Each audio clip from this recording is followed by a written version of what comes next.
మళ్ళీ నిర్బంధం ఓ పక్క. తెలంగాణ పాట పాడితే మీకు ఒక ఎక్స్పీరియన్స్ చెప్తా.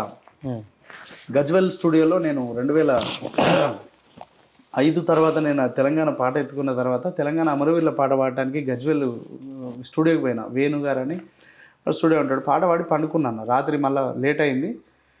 పొద్దుగాల పోదాం 3 గంటలకు ఫస్ట్ బస్ ఉంటుందని స్టూడియోలోనే వండుకున్నా. ఆయన ఇల్లు దగ్గరనే, ఆయన వెళ్ళిపోయాడు.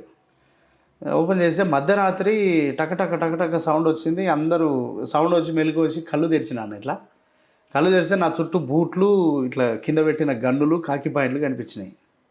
సినిమాలాగానే ఉంటుంది అన్న చెప్తే. కళ్ళు తెరిచేసరికి మొత్తం సీన్ అంతా రౌండప్ వేసిన పోలీసులు ఉన్నారు. గన్నుతోనే ఓడి ఇట్లా లేపిండు. ఏయ్ లేరా, లేచిన. అప్పటికి వేసి ఎవరు అని రేపు ఏమ్రా ఎవరు అనేది ఇడెందుకు అనుకున్నావురా అయ్యా. లేదు సార్ నేను సింగర్ని సార్, నేను పాట పాడడానికి వచ్చిన సార్. ఏం పాట పాడినవురా అంటే ఏం గుర్తులేదు సార్, సరిగా అందులో ఉంది సార్ అంటే ఆయన పట్టుకొచ్చారు. ఆ వేణు అంటే ఆయన ఇంటికాడికి లేపుకొచ్చి కూర్చోబెట్టి ఎవడరా వీడు, స్టూడియో ఓనర్ని, ఎవడరా వీడు అని అంటే ఆయన సింగర్ సార్, నేను ఓనర్ని సార్.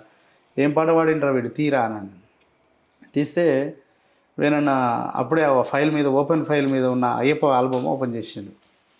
అయ్యప్ప ఆల్బమ్ చేసి ఓపెన్ చేస్తే పోలీసు వాళ్ళు నమ్మలేదు.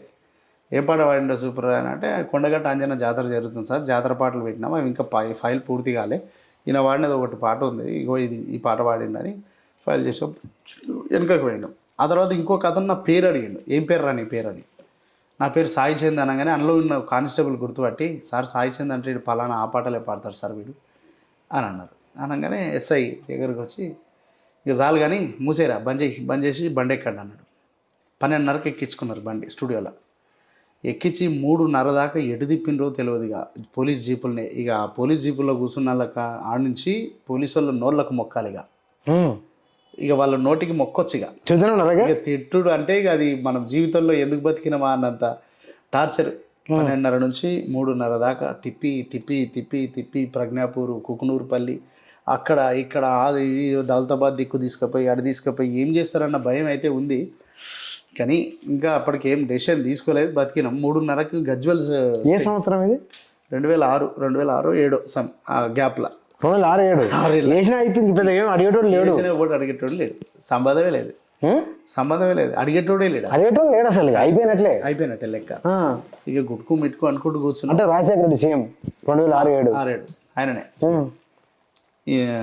స్టేషన్ తీసుకుపోయారు. Gajwel final destination Gajwel. 3:30కి తీసుకుపోయి ఇక 3:30కు నిలబెట్టారు ఒక చోట, ఒక బాత్రూమ్ పక్కన, ఇటు పక్క గోడ ఉంటే నిలబెట్టాను. నన్ను ఆయన నిలబెట్టి ఎస్ఐ పడుకోవడానికి పోతున్నాడు. అరే ఈ కొడుకులు పొద్దుగాల లేచి నేను మళ్ళీ స్టేషన్కి వచ్చేదాకా నిలబడే ఉండాలి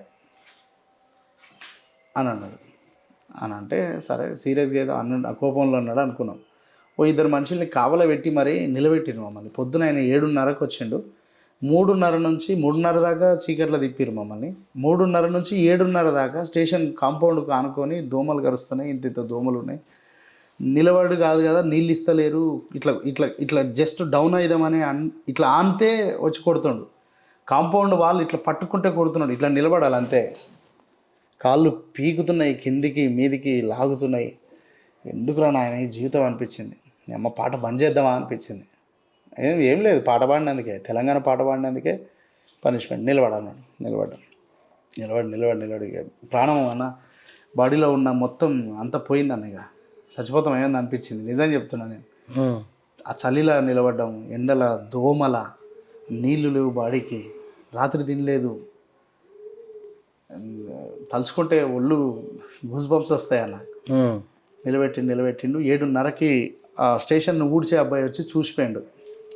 వేణు సేట్ ఏమో గజ్వెల్ లోకల్ ప్రాపర్, నేను ఎవరికి తెలియదు. ఈయన వేణు సేట్ ఏంది స్టేషన్లో ఉన్నాడని ఒక ఛాయ్ పోయటానికి వచ్చాడు ఒక పిల్లగాడు. చూసి వాళ్ళన్న శ్రీనివాస్ అని మంచి పేరుండే, ఆయన అయ్యప్ప కీర్తనలు భజనలు చేస్తారు గజ్వెల్ టైంలో. వాళ్ళ అన్న పోయి సమాచారం ఇచ్చిండు. ఇంకా వాళ్ళ అన్న 10 మందిని తీసుకొని డైరెక్ట్ స్టేషన్ దగ్గరికి వచ్చిండు. ఏం జరిగిందని వాళ్ళ తమ్ముడు వస్తే ఎస్ఐ వచ్చి మీ వానికి చెప్పు, ఇంకోసారి తెలంగాణ పాటలు ఆ పాటలను రికార్డు చేస్తే మూస్తాం కొడుకుని, రాత్రి వేసేసేది ఉండే వేయలేదు, ఆడు పాడనీకి వచ్చినా వీడు రికార్డు చేసినా సంపుతామని చెప్పి పంపించారు. Same dialogue. వాడు రికార్డు చేసినా వాడు పాడినా ఇంకోసారి అది స్టూడియో అని రన్ అయినా మూసి పడేస్తాం, వేసి పడేస్తాం.